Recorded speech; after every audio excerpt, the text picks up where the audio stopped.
মামনিস ক্রিয়েশনে তোমাদের সকলকে জানাই অনেক স্বাগত আর ভালোবাসা। যে যেখান থেকেই আজকের ব্লগটি দেখছো সকলকে অনেক ধন্যবাদ জানিয়েই আজকের ব্লগটি স্টার্ট করলাম। কেমন আছো তোমরা সবাই? আশা করছি তোমরা সবাই খুব ভালো আছো এবং সুস্থ আছো। আজ আরও একটি নতুন ব্লগে তোমাদের সকলকে জানাই অনেক স্বাগত। প্রায় 4:45টার মতন সকালবেলা বেরিয়েছিলাম একটু হাঁটতে। আর আমাদের এখানে চারিদিকের পরিবেশটা দেখো ভীষণই সুন্দর। চারিদিকে দুই দিকে পুরো মাঠ আর মাঝখান দিয়ে গিয়েছে এই রাস্তাটা। বেশ সুন্দর একটা সকালের মধ্যে দিয়ে আর কি দিনের শুরুটা হলো, বেশ ভালো লাগলো। যাই হোক, চলো হেঁটে বাড়ি আসলাম। এসেই দেখো ঘর সংসারের কাজেই আর কি লেগে পড়েছি। বলো তো, সকালবেলা হাঁটতে গেলে না মনটা খুব ভালো থাকে, আর মনটা সারাদিনটা আর কি ফুরফুরে থাকে জানো তো। ওই সকালের একটা শান্ত পরিবেশ, বেশ সুন্দর একটা প্রকৃতি দেখে এলে মনটা ভীষণই ভালো হয়ে যায়, কাজের এনার্জিটা না ডাবল হয়ে যায়। যাই হোক, সকালবেলা বাড়িতে এলাম, এসে কাজগুলো তো টুকটাক করে করতেই হবে, বাসি কাজ পড়েছিল। সকালে উঠেই শুধু উঠানটা ঝাড় দিয়ে আর সদর দরজাটা থেকে একটু জল দিয়েই আর কি বেরিয়ে পড়েছিলাম, আর কোনো কাজেই আর কি হাত দেওয়া হয়নি। তারপরে সে দেখো টুকটুক করে ঘরটা তো ঝাঁট দেওয়া হয়ে গেল, এবার আবার আর কি বারান্দা ঝাঁট দিয়ে মুছে নেব। আর তারপর তো একে একে অনেক কাজকর্মই আছে। চলো একে একে সব কাজকর্ম করতে থাকি, আর তোমরা পুরো ব্লগটি আর কি দেখতে থাকো। আশা করছি ভালোই লাগবে।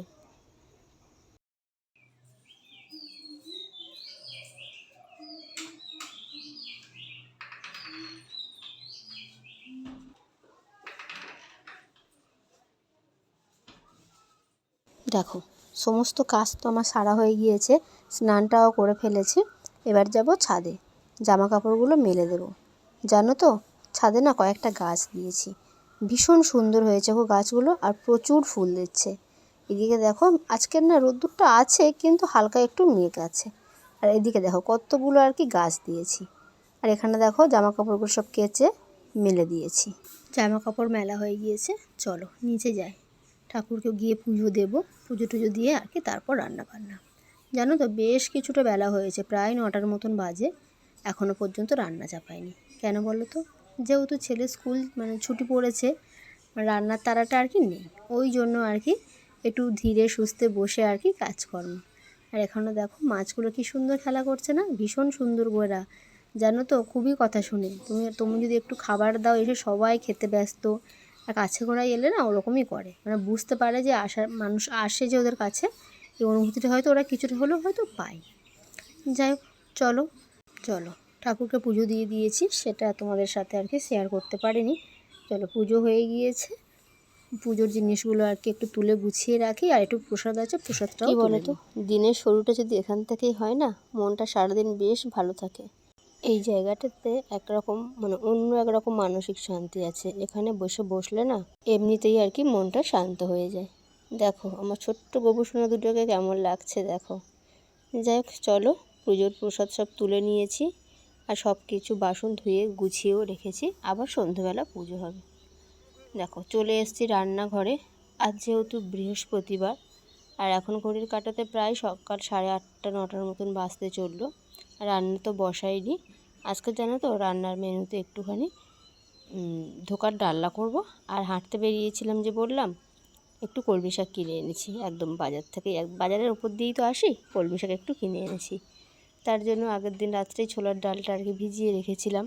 আর তোমাদেরকে তো সবসময় বলি, আগের দিন রাত্রেবেলা আমি বাসন টাসন মেজে গ্যাস পরিষ্কার করে রান্নাঘর একদম গুছিয়ে রাখি। সকালে উঠে একটু শুধু মুছে নিলেই আর কি ঘুমোতে যাওয়ার আগে রান্নাঘরের বেশিরভাগ কাজটা আর কি সেরে রাখি। যাই হোক, দেখো ধোকাগুলো ভালো সেট হয়ে গিয়েছে। আর তারপর দেখো এখানে আমি কেটে অনেকটাই আজকের অল্প সময়ের মধ্যে ধোকাটাকে করছি। ভেবেছিলাম হয়তো ভেঙে যাবে, জানো তো বেশিক্ষণ না, যে অনেকক্ষণ দিয়ে যে রেস্টে রাখবো একটু সেট হতে দেবো, সে সময়টা ছিল না। আর জানোই তো প্রচণ্ড গরম পড়ছে, কতক্ষণ এই উনানের কাছ থেকে পালাবো আর কি, সেই চিন্তাই মাথায় চলতে থাকে। উনানে ভাত বসিয়ে দিয়েছি, এদিকে দেখো ধোকাগুলো আমি ভেজে নিয়েছি। এবারে শুধু মশলাটা কষানোর আর কি পালা। এখানে দেখো তেল দিয়েছি, তার মধ্যে দিয়েছি জিরে তেজপাতা আর শুকনো লঙ্কা ফোড়ন দিয়েছি, দিয়ে একটা আদা জিরে টমেটো পেস্ট দিচ্ছি। এটা ভালো করে কষিয়ে নেব। আর অন্যদিকে আর একটা কড়াইতে একটু আলু ভাজতে দিয়েছিলাম, ধোকার ডালনায় দেবো বলে আলুগুলো ছোটো ছোটো ডুবো ডুবো করে কেটে একটু ভাজতে দিয়েছি।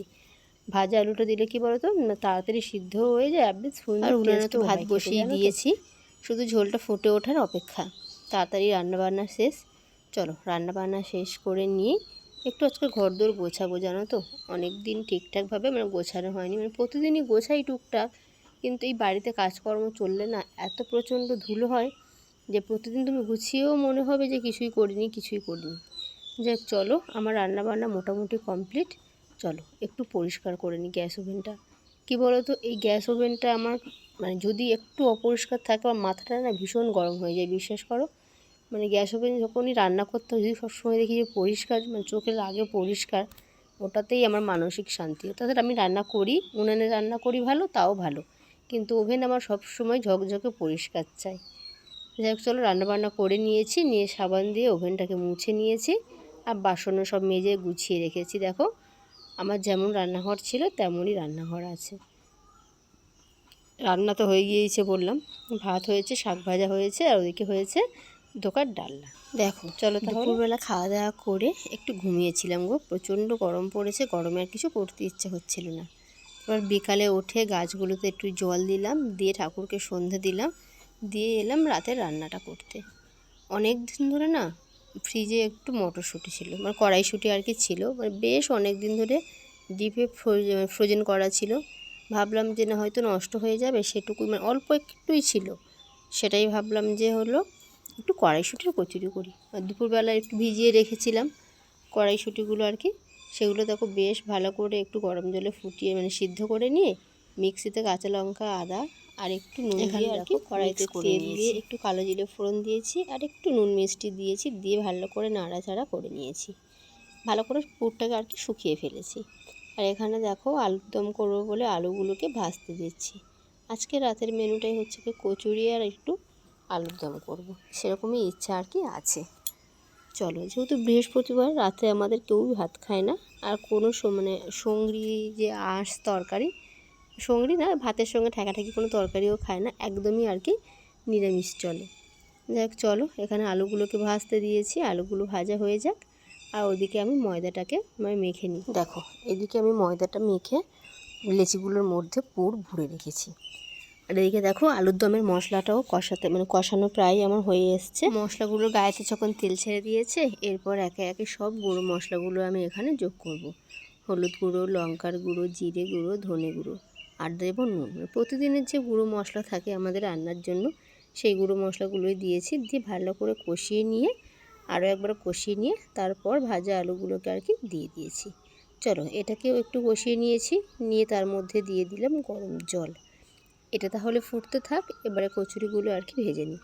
এখন প্রায় রাত্রি 9টার মতন বাজে, ওই জন্য ভাবলাম যে সব কচুরিগুলো গরম গরম ভেজেই আর কি সবাইকে খেতে দিয়ে দেবো। কচুরি জিনিসটা কী বলো তো, এই ঠান্ডা হয়ে গেলে না খুব একটা খেতে ভালো লাগে না। দেখো এদিকে আমি কচুরিগুলো আর কি বেলে নিয়েছি আস্তে আস্তে, কয়েকটা বেলে নিয়েছি, কটা ভেজে নিয়ে আবার হচ্ছে কি কয়েকটা বেলে নেব। এদিকে কড়াইতে তেল দিয়েছি, চলো এক এক করে সবগুলো আর কি ভেজে নিই। দেখো এদিকে আমার ভাজা কমপ্লিট, আর কচুরিগুলো দেখো এখানে কী দারুণ দেখতে হয়েছে, তার সাথে কষা কষা আলুর দম আর গরম গরম কচুরি। বলো কার না খেতে ভালো লাগে? আমার তো ভীষণ প্রিয়, কিন্তু গরমটা একটু বেশি পড়েছে, সেই জন্য জানি না খাবো কি না। কেন করেছি যখন হয়তো একটা দুটো খাবো, কিন্তু শীতের সময় যে কচুরি খাওয়ার মজা এখন কিন্তু সেটা নেই।